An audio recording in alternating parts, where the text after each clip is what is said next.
Namaste. My name is JVN Manisha Singh, Assistant Professor in Department of Food and Biotechnology under Faculty of Agriculture and Veterinary Sciences in Jyoti Vidyapeeth Women's University in Jaipur. Today I am teaching you subject Food Safety and Quality Control for class D. DET FPT 6th semester. Today I am teaching you session biological hazards. So let's begin with the topic biological hazards. Okay.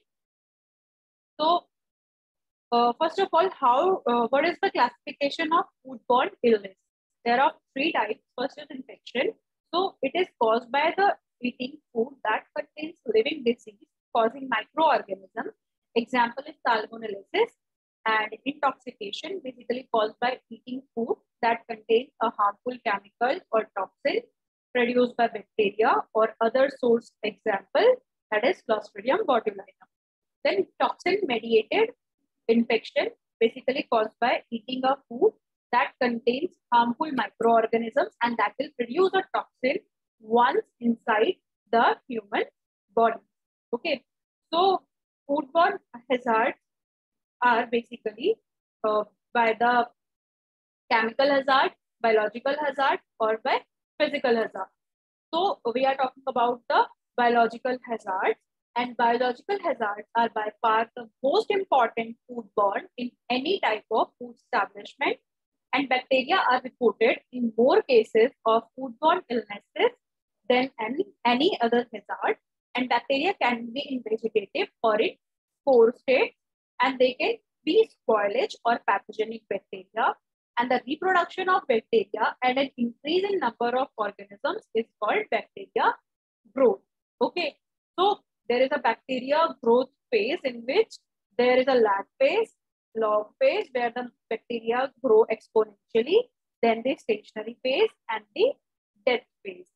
So there are the 6 conditions bacteria needs to grow and which are known as fat term.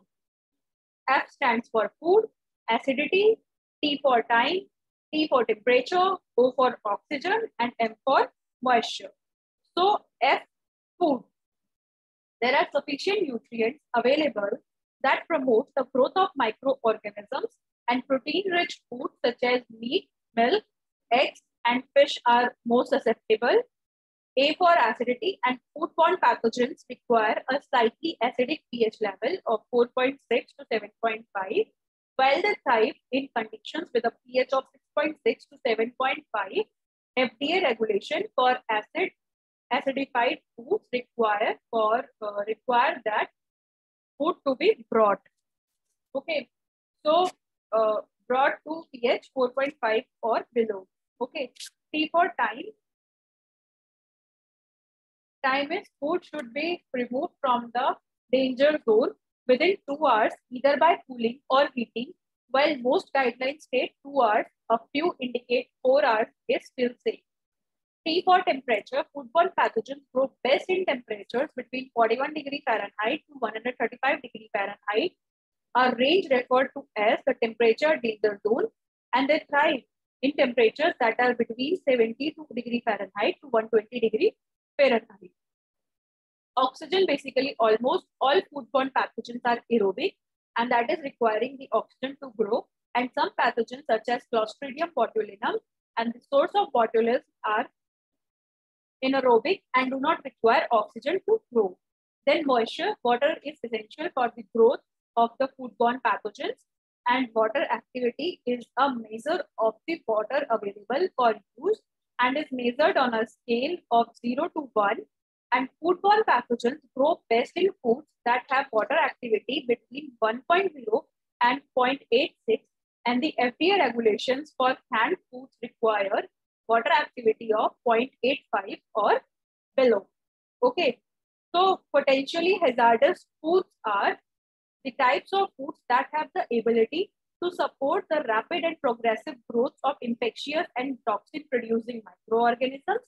Examples are the red meat, poultry, eggs, fish, dairy products, and cooked potatoes.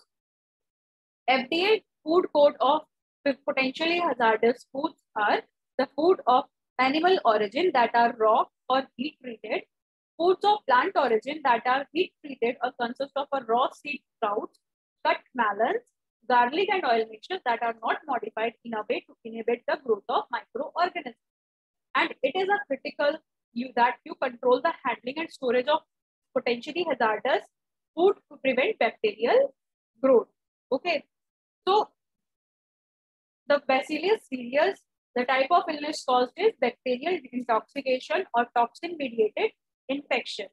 Symptoms are diarrhea type, that means abdominal cramp, and common food is diarrhea type is meat, milk, and vegetables. And prevention is just properly heat the food, cool and reheat the food. Okay, and for vomiting type, the symptoms are vomiting, diarrhea, and abdominal cramps. And common foods are the rice, starchy foods, grains, and cereals, where the Bacillus cereus will grow. Okay. Then Clostridium perfringensis type of illness is bacterial toxin-mediated infection, and symptom onset is intense abdominal pains and severe diarrhea. And common foods are the spices, gravy, improperly cooled foods. And prevention is just properly cook, cool, and reheat the food for consumption. Next type of bacteria is Clostridium botulinum, and type of illness is bacterial intoxication, and symptom is dizziness, double vision, difficulty in breathing and swallowing, and headache. Then common foods are improperly canned foods, vacuum packed foods, refrigerated foods, and cooked foods in anaerobic mass. And prevention is properly heat processed anaerobically packed foods, and do not use the home canned foods. Next type of bacteria is Campylobacter jejuni, and type of illness is bacterial infection, and symptom is watery bloody diarrhea. And common foods is raw chicken, raw milk, raw meat. Okay, prevention is properly handle and cook foods and avoid cross contamination. Next type of bacteria is Escherichia coli, and in short you can say it E. coli. And type of illness is bacterial infection or toxin mediated infection. Symptoms onset is the bloody diarrhea followed by kidney failure and hemolytic uremic syndrome, or you can say HUS in severe cases. Common foods is uncooked hamburger, raw milk, unpasteurized apple cider, and lettuce. Prevention is practice good food, sanitation, hand washing, properly handle, and cook food. Next type of bacteria is Listeria monocytogenes, and that will lead to illness, bacterial infection.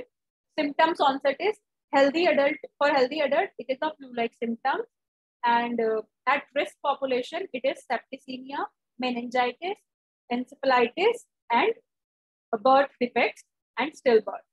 Then common foods are the raw milk, dairy items, raw meats, refrigerated, ready-to-eat foods, processed, ready-to-eat foods, eat meats, and such as hot dogs, raw vegetables, and seafood.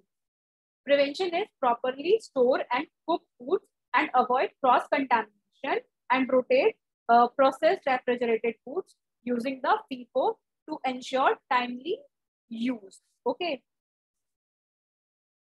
Next is the Salmonella species bacteria.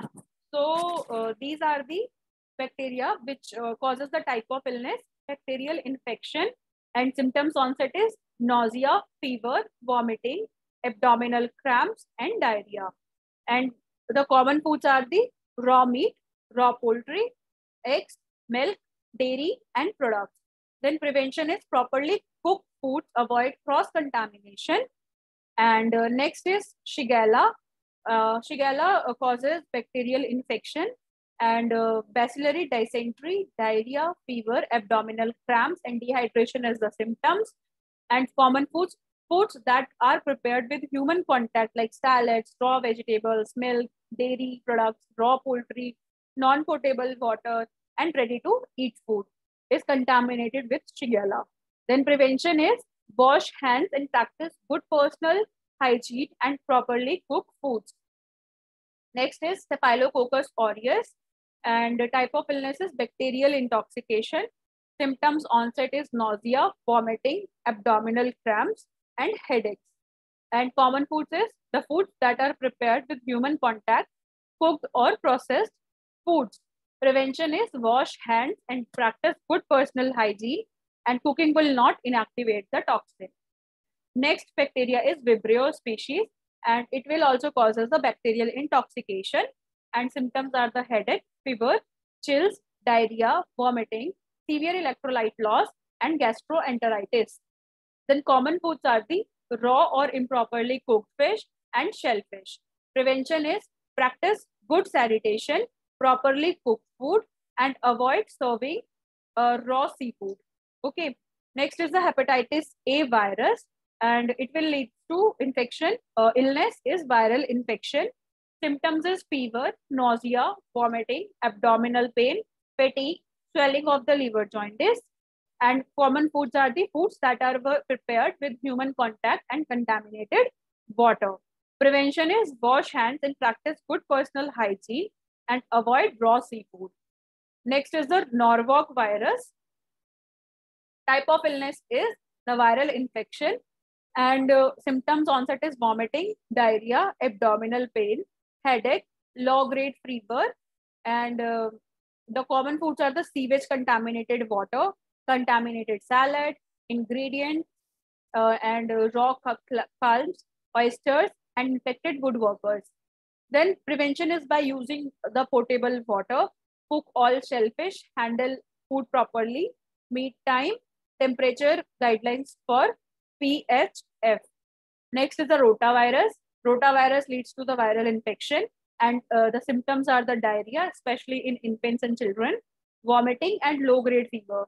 Then common foods are the sewage contaminated water, contaminated salad ingredient, and raw seafood. And prevention is done by the good personal hygiene and hand washing, proper food handling practices.